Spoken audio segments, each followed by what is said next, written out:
Welcome back to another technical deep dive here in the debug zone. Today, we're tackling a big question and breaking it down with insights from other users. Hopefully this clears up some misconceptions and helps you get the answer you need. So buckle up, stay a little curious, and let's jump right in.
And that's a wrap.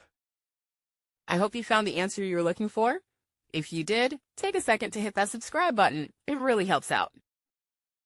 And let me know in the comments which solution worked best for you. See you next time in the debug zone.